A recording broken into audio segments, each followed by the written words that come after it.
Dilema që zhvillimi ekonomik në Kosovë, cili do qoftë ai,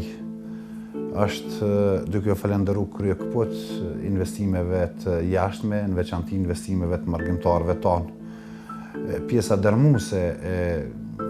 investimeve në Kosovë janë investime direkte ose indirekte të marrëgjimtarëve tonë, të cilët përkundër faktit se Kosova nuk ka ofruar kushte të mira për investimet, megjithatë një pjesë e marrëgjimtarëve tonë të cilët kanë patur mundësitë, kapacitete edhe materiale edhe profesionale i kanë investuar në Kosovë.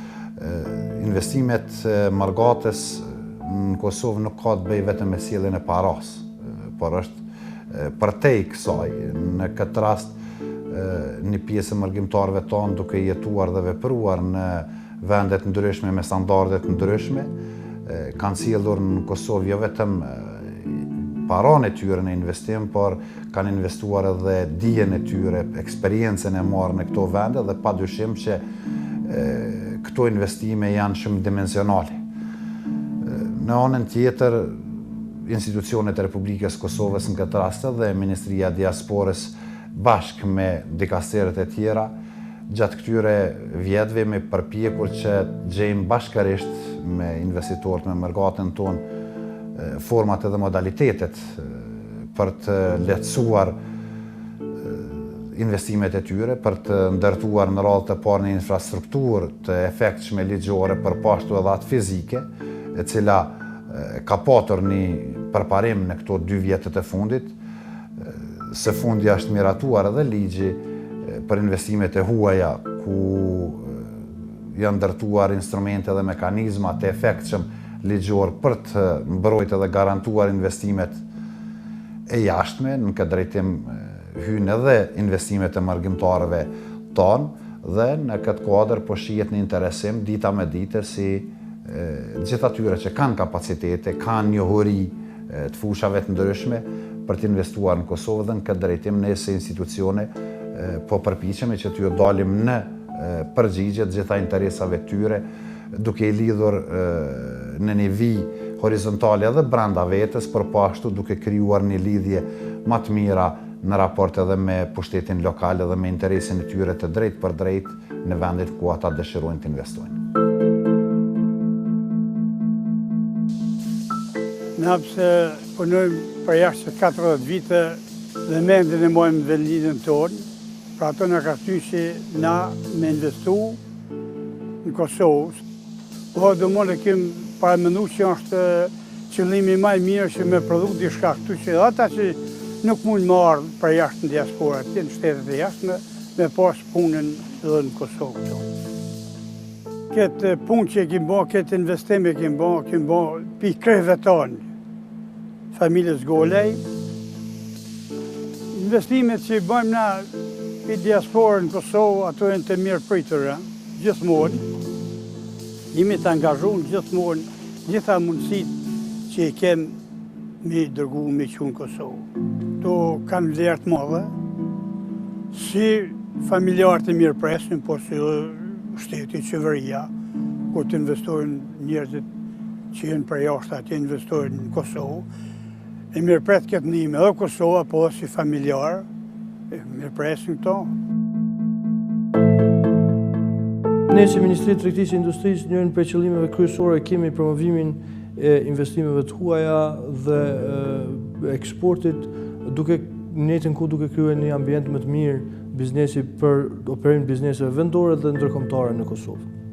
Diaspora për ne ka një rëndësi të veçantë, sepse ne kemi parë që rreth 30% e investimeve të suksesshme që kanë ndodhur në Kosovë gjithmonë janë në një mënyrë ose tjetrën të lidhura me diasporën tonë. Kjo veçanërisht vlen për vendet ku kemi një diasporë të konsoliduar, siç janë Gjermania, Zvicra, Austria, por edhe vende të tjera si Anglia ose Shtetet e Bashkuara të Amerikës. Me qëllim që ne të inkurajojmë sa më tepër diasporën që të investojnë në Kosovë, ne kemi në ligjin për mbrojtjen e investimeve të huaja, të cilin ka hyrë në fuqi në janar të këtij viti, diasporën e kemi trajtuar në të njëjtën mënyrë sikur edhe investitorët e huaj. Në këtë mënyrë ne kemi ofruar një garanci shtesë për të përkrahur investimet e diasporës dhe për t'ju garantuar atyre atë investim dhe asetet që ata mund t'i kenë në Kosovë. Në anën tjetër, Ministria e Tregtisë dhe Industrisë ka bërë kogja mjaft në përmirësimin e ambientit përgjithshëm të bërit biznes në Kosovë. Kjo është reflektuar edhe në ngritjen e Kosovës në indeksin e Bankës Botërore për të bërë biznes. Ne kemi bërë një progres për rreth 40 vendesh gjatë 2 viteve të fundit, duke bërë përparimet më signifikante në mbrojtjen e investimeve të huaja, në lehtësimet për fillim të biznesit, në lehtësimet për marrjen e lejeve të punës, në lehtësimet për marrjen e lejeve të ndërtimit dhe disa kategori tjera. Gjithashtu, Ministria e Tregtisë dhe Industrisë, në bashkëpunim me Ministrinë e Diasporës, gjatë vitit kaluar ka iniciuar projektet e rjetizimit të bizneseve të diasporës sonë në vende të ndryshme. Ne kemi përfunduar rjetizimin e bizneseve në Gjermani, në Austri, në Zvicër, kemi filluar këtë rjetizim edhe në Shtetet e Bashkuara të Amerikës dhe shpresoj që gjatë këtij viti ne do të përfundojmë rjetizimin e bizneseve në Shtetet e Bashkuara të Amerikës dhe pastaj në fund do të kemi një forum të madh përmbyllës të gjitha rrjeteve të bizneseve të diasporës sonë. Unë besoj që kjo do të jetë edhe një ndihmës shtesë për inkurajimin e diasporës sonë që të përfshihet në projekte zhvillimore në Kosovë. Unë besoj që ne kemi kaluar në për 2 faza të përfshirjes së diasporës, ku në fazën e parë ajo përfshirjes ka qenë aq e strukturuar dhe përkrahur nga institucionet shtetërore, dhe tani ne së bashku me Ministrinë e Diasporës po përpiqemi që ta strukturojmë përfshirjen e diasporës në aktivitetet ekonomike në Kosovë dhe në të njëjtën kohë që institucionet tona t'ju ofrojmë gjithë ndihmën dhe mbështetjen që mund ta ofrojmë që kjo përfshirje të jetë sa më e suksesshme, edhe për diasporën vet, por edhe për ne si shtet dhe në këtë mënyrë të kontribuojmë një zhvillimi më të qëndrueshëm ekonomik. Kompania Agroprodukt ka filluar me punë në vitin 2002 për herë të parë. Fillimisht kemi filluar me kultivimin e 4 llojeve të bimeve mjekësore, duke zëruar më vonë, do thotë, dhe aktualisht kultivojmë 18 lloje të bimeve mjekësore. Dhe ka filluar me grumbullimin e bimeve mjekësore, ku aktualisht në vitin 2014 kemi 60 lloje të bimeve mjekësore që i grumbullojmë. Ideja pas lufte me investu në Kosovë ka qenë më shumë edhe në aspektin humanitar. Unë mund të them që me shembullin ton që kemi bën një punë të madhe për këto 10 vite, duke organizuar 35 qendra grumbulluese në krejt territorin e Kosovës, ku pranë atyre qendrave grumbulluese janë të angazhuar përmi 3.000 mlez, cilët i kemi të evidentuar. Praktikisht mund të themi që rreth 3.000 familje krijojnë të ardhura nga puna cilën e bën në bashkëpunim me Agroproduktin. Rëndësia e investimeve nga diaspora është shumë e madhe për Kosovën, meqense se çdo ditë më tepër ka më shumë stabilitet, mundësi të reja për të investuar në Kosovë. Diaspora po që ka pas një rëndësi jashtëzakonisht madhe në këto vitet e pas luftës edhe të para luftës, qoftë në mirëqenien e familjeve kosovare, po njëjtën kohë edhe në zhvillimin ekonomik të vendit, duke pasur parasysh që në pjesë e madhe të hyrave kanë qenë të hyra nga remitancët të cilat janë dërguar nga diaspora jonë. Projekti si i tillë ka pas një vlerë edhe më të shtuar në gjithë këto përpjekje diasporës për të mbajtur, për të ndikuar në zhvillimin ekonomik të vendit, për shkak se projekti është munduar që të adresojë disa çështje ose disa mënyra specifike se si këto remitanca të cilat dërgohen nga ana e diasporës diasporës mund të rikapitalizohen ose thënë më thjesht të kthehen në fonde ose mjete të cilat do të ndihmojnë familjet kosovare që përmes ndërmarrësisë të rigjenerojnë tyra. Dhe kjo ka qenë rëndësia e këtij projekti, por natyrisht ka qenë edhe të mundësuarit e identifikimit ose regjistrimit të bizneseve ose ndërmarrësve kosovarë që jetojnë në shtete të ndryshme perëndimore ose në vende tjera pra jashtë territorit të Kosovës. Oda ekonomike amerikane ka hap një kontribut modest duke ndihmuar përmes rekomandimeve të caktuara se si do të mund të ishte ky kontribut i vazhdueshëm i diasporës më mirë i përdorshëm për të ndikuar në një mënyrë më të organizuar në zhvillimin ekonomik të vendit. Po ashtu kemi marrë pjesë në për disa konferenca në të cilat janë krijuar rrjetet e bizneseve kosovare ose rrjetet e bizneseve të diasporës, si ishte rasti në Gjermani. Në të njëjtën kohë kemi prezantuar para diasporës tonë kosovare, para ndërmarrësve kosovarë që jetojnë në Gjermani edhe mundësitë e investimit, bashkë me të mirat e të këqijat e mjedisit të bërit të biznes Kosovë. Unë besoj që projektet e tilla janë shumë të rëndësishme për të ardhmen të vazhdojnë, duke ditë që kapacitetet njerëzore dhe kapacitetet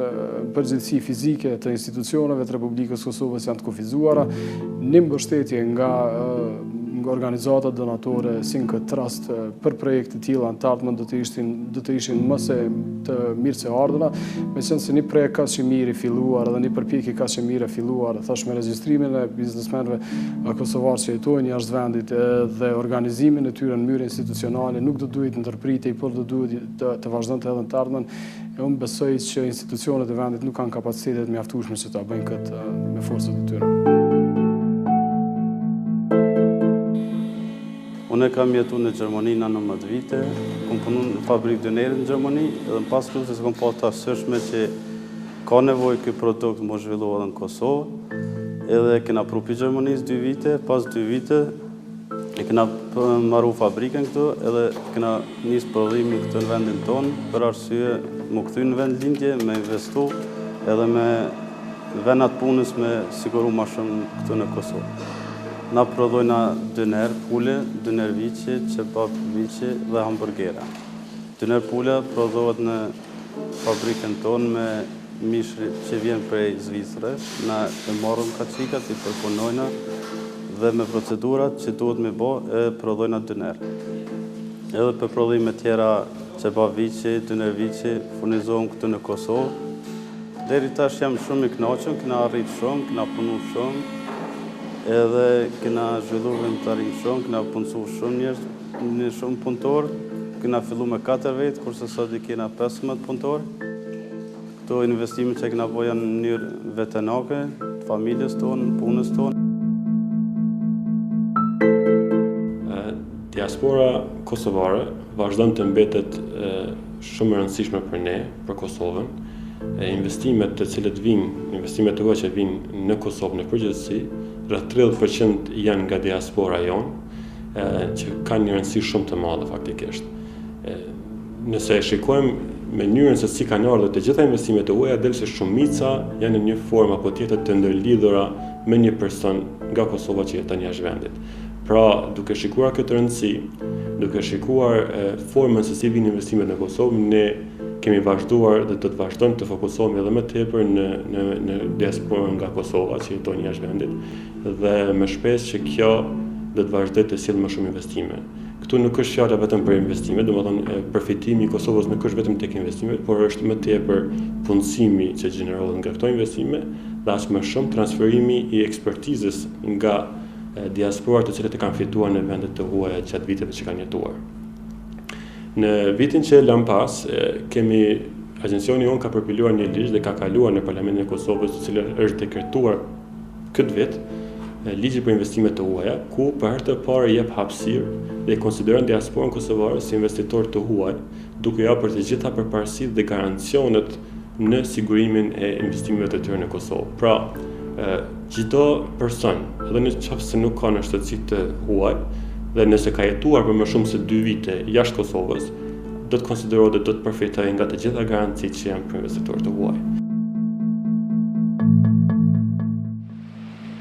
Nga viti 2004 punoj dhe veproj me kompaninë Trofta në Istok. për shumë vite në margim, kisha dëshirë që edhe të bëhem pjesë e margatës, që vetë të participoj në themelet e pavarësisë dhe pavarësinë të shtetit. Por tash, kësaj ideje, kur vjen në mrenda në këtu, e shijon edhe jetën tjetër, sepse ne nga margata nuk kemi dëshirë ta sjellim vetëm kapitalin edhe të thomi se valla kam marrë për qef ose për diçka. Jo, sepse rezultatet tona mbaten me sukses. Është investu shumë seriozisht në kapitalmarrje. Ne e dim që në atë kohë është prodhuar deri në 80 ton në vit, kurse ne prej që kemi arritur, kemi afruar 300 ton në vit edhe më shumë. Synojmë të arritsim kapacitetin e saj. Edhe në hoteleri kemi investuar shumë. Aty kemi një gastronomi krejt të re, në krahasim me të vjetën që kishim. Është një çështje që një apel i gjithë mbashëm që të gjithë biznesmenët që janë në Margat duhen pajisjet të vinë, duhet i koordinonin shumë mirë me Ministrinë e Diasporës, mendoj që është e qëlluar, siç e them edhe shpeshherë, çka mundet secili prej nesh të banë për vendin e vet. Rrugove starton në 2006 me produktin e parë, me ujë rrugove, i cili ka qenë një investim i drejt për drejt i huaj, i cili është kriju me firmën Unior DD nga Slovenia dhe me partner lokal. Dhe mbrenda 2-3 viteve shndrohet në një lider në sektor të ujnave pa gaz, si ujburime, dhe unë mujmë të thëmë që ende i vetëm ujburimi në Kosovë, fund vitit 2008, fillim vitit 2009, bëhet bartja edhe blerja aksioneve nga ana e Uniorit, nga partnerit tjetër lokal, dhe mund të themi që nga 2009 me fillim të 2009-ës ujë rrugove është në procedurë plot të partnerëve lokal kosovar. Dhe në vitin 2010 starton me fabrikën e dytë, ajo është produktet djath rrugove dhe gradualisht edhe sot shumë gradualisht kemi një rritje